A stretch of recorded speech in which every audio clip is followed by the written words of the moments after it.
Joining us now, well-known playback singer Chinmayi. Chinmayi, thank you very much for your time. The Hema committee report is out after a delay. It highlights two important things. One, the existence of sexual favors as a pass key in the industry.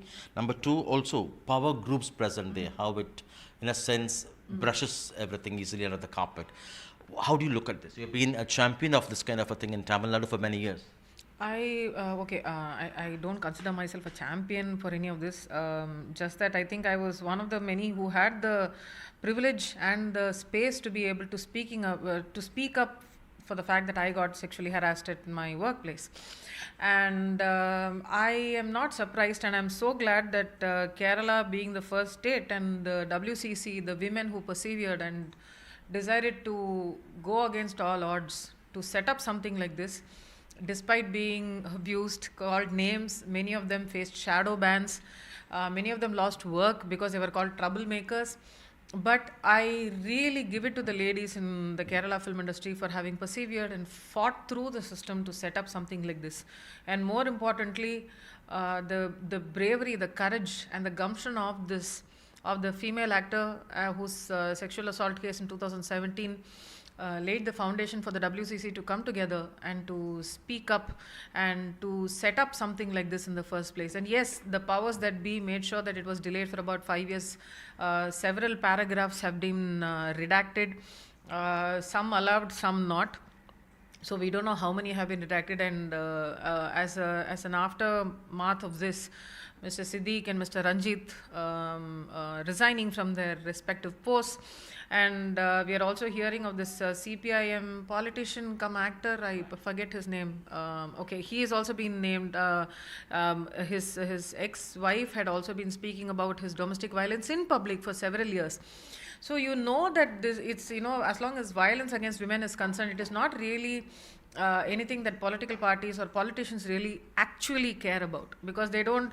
It's only now that I think public sentiment is slowly changing, and nothing really happens unless the collective consciousness changes, and the collective conscience also changes with something like this. And I'm glad that this has happened. I wish the other industries also follow suit. Two actors, Siddiq and Ranjit, have stepped down from their responsibilities. The state government has constituted a special investigation team. Do you think justice would come? Do you think the truth will emerge? I think there is a lot more here than just Mr. Siddiq and the director Ranjit, right? So I have a feeling that if the momentum keeps up and the women have the feel that they have a safe space now to speak up, and that they will not have to face repercussions for speaking up, I think more people will actually speak. And the point is, a lot more heads will roll. But what will happen with all of that? Will the public decide to shun them and take away all the power and adulation that they give them? Because we saw how the public treated Mr. Dilip. I mean, to actually hire a contractual sexual assault on somebody just because you have a fight with them is... You need to be a different sort of a person, and unless you're really powerful and have the money and the political connections to do something like that, because that's what he's accused of. But even despite all of that, the kind of adulation he got right after he stepped out of prison, that's what I found really worrisome, that they somehow hold him innocent despite everything that's come up, and so many people speaking up, and also so many people being afraid of speaking up against him because of how powerful he is, or the money and the power he holds, and people just randomly dying off and things like that. So that's a very important point to consider, and I really hope the momentum holds. You yourself leveled sexual harassment allegations against lyricist Mr. Vairamuthu, and he said he would tackle it legally if you filed a police complaint. That's one challenge. Many do not come forward to file a police complaint. Do you think that's a The system makes it very difficult for us to file a police complaint. As long as I was concerned, I was molested several years ago. And at that point in time, going to a police station, even now, for a normal middle class family to go to a police station is not something that they really like doing. Going to the police station, filing an FIR, you know how many sexual abuse cases, even those that involve children, how many days the parents are supposed to. Imagine they're people who need to go to work on a daily basis, like a daily wager, right? We remember this case in, I think, KK Nagar, where a boy was assaulted by his sexually abused in the name of bullying by his classmates, and how the entire media was right outside their house for 2-3 days. And after that, the man said, I'm tired of this because I need to go to work. If I don't go to work, I can't put food on the plate. So these are challenges that system is not going to be, they're not going to go after working hours for, daily wages and things like that. We heard of a 3-year-old child who's the child of people who are just, sleeping on the footpath, that child being raped. What happens to them if they don't go? Yeah, they're begging, they don't have any other thing to do. So how do they access the legal system? Even for somebody like me who has a reach on social media and a name, and I'm able to communicate what I'm saying, even for me, I have been legally banned by the film industry here. You paid a heavy price. Yes, I have. Financially, I have paid a price. Legally, I have paid a price. And 6 years and counting. It's continuing to take time. So the wheels of all of this they are so slow. And ICCs are supposed to be set up only for this purpose, because everybody doesn't have it in them to go to the court and, go for, look at the Ajmer case. 32 years, right, for child sexual abuse. And if that is the amount of time that it takes in India to get justice, do you think that famous statement by the women today, as they are saying, I am now a grandmother, leave me alone. Imagine a child eventually becoming a grandmother and saying, leave me alone, I no longer care about this justice. That system tires you, the legal system tires you. And I understand it is difficult in a country which is so populous as ours. But we can't really, constantly be haranguing people to, file case. I have said it openly multiple times. But today the legal recourse available for me to speak up about a case that has happened before. But where does it exist? Which is why an ICC was supposed to be a special investigation committee. The government can do anything if they want to. Right after the Me Too movement broke out, I think in the supervision, or Mr. Rajnath Singh at that time was the Home Minister, I think. He was supposed to have set up a committee, including a lot of the women ministers, to investigate this. That committee never met even once. All of us had a lot of hope. We thought that the NCW will do something. They will have something to get this done. I mean, I know that Mr. Vairamuthu is not going to go to jail, right? But they were very swift in banning me, right? So if they want to take action, they can. Right. They are capable. The politicians here, the film industry here is extremely capable of taking action. They immediately took action within 3 or 4 days of my naming my molester and Mr. Radha Ravi being named. Mr. Radha Ravi, who was then in the DMK, decided to ban me. 6 years and counting, the case is still going on.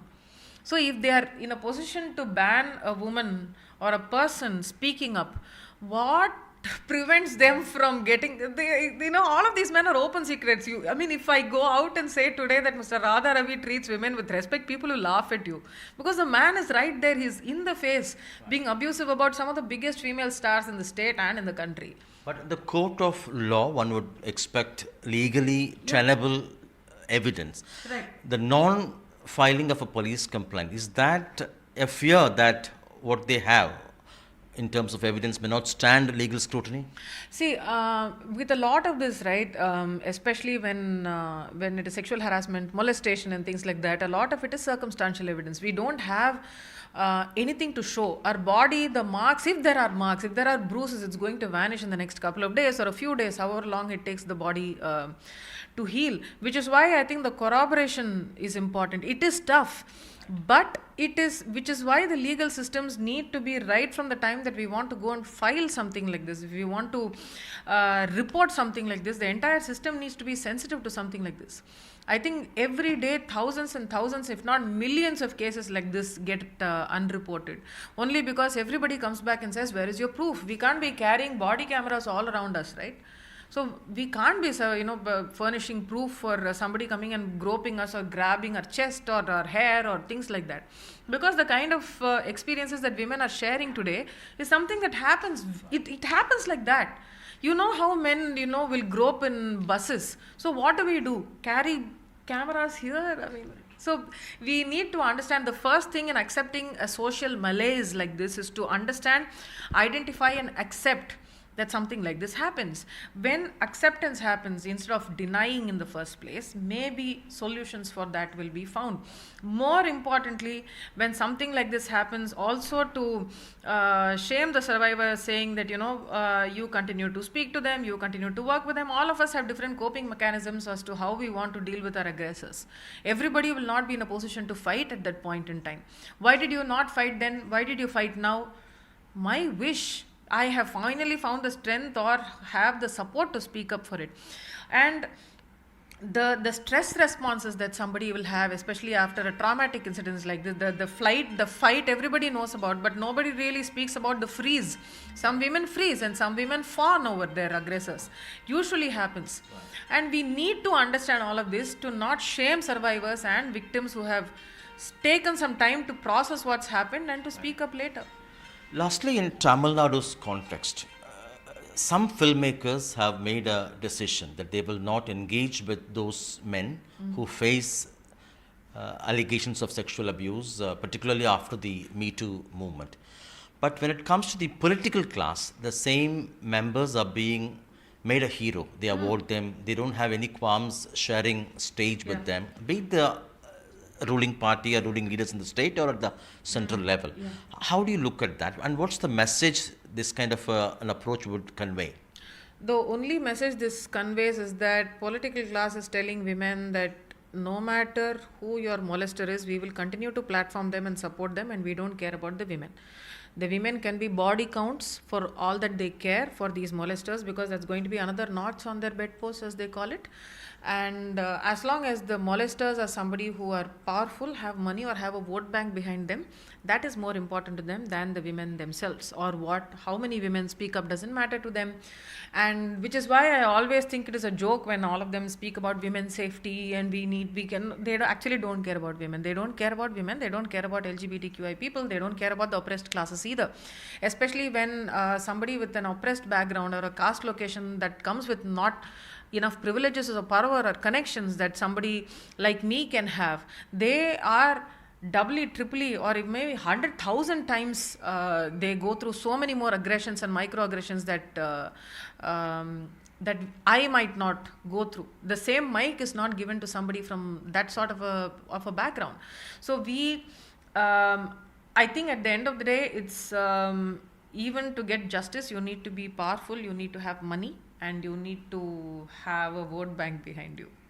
Very briefly, in what way has your career has been hit after this? You said they have banned you at the voiceover association. So I have been legally banned by it's not a shadow ban, it's a legal actual ban by the Tamil Nadu Dubbing Union headed by Radhavi, and everybody else kind of follows suit, because people don't want to have any association with somebody who has named Vairamuthu, right? Because their allegiance to a molester is more important than the number of women who have actually spoken about Vairamuthu. So they don't really care on that. And I see that when you also see, it's not only a Tamil Nadu problem. I see that with Anu Malik, right? He has been named by people who were minors when they were abused by him. He sits as a judge. There were people who have named Karthik. There were also a couple of them were 17-year-olds. So everybody from the industry, whether it is Telugu industry, Hindi industry, they all want to continue to associate with molesters. I really wish I understood why. Because it makes no sense to me, especially when so many people have spoken and it has been corroborated by others. That is what is, it beats me. Somewhere I think they are all morally reprehensible at some given point in time, because anybody with their minds and hearts in the right places would not want to be associated, or even if I think at some level they feel that, oh, maybe he made a mistake, he's a changed person. Yeah, I understand people can change. Everybody is not going to be a criminal all their life. I get all of that. However, has the person shown any remorse or change in behavior? Has your singing career affected? Yes, 100%. So, at least as long as Tamil Nadu is concerned, I was just speaking about it and got digressed. I have a legal ban, 6 years and counting, and they hit survivors where it hurts the most. So that I'll hit you where first thing, if I take away your income and your work, then where will you have the strength to speak up, right? Thankfully, I have support, and hence I'm able to sustain. But what about the others? They are not able to speak up for the very similar reasons, because the lack of the same resources that I have. Yeah. More strength for you, and thank you very much for your time. That was background singer Chinmayi talking to us on the Hema committee's report and the heavy price she's paying in Tamil Nadu. In Chennai with Suresh, Sam Daniel, Find the TV.